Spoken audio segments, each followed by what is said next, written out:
been in a bad jam. I've been in the same jam for 85 years. Maybe you can help me out of it. The Lakeshore Museum Center is the proud owner of 26 dioramas.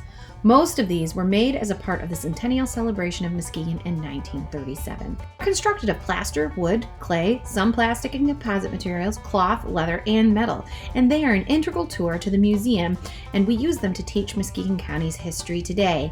At 85 years old, they could use a little sprucing up. I've been in this water for a long time. My legs are looking really pruny. It's time for me to take a little rest. Can you help me out and fix me up?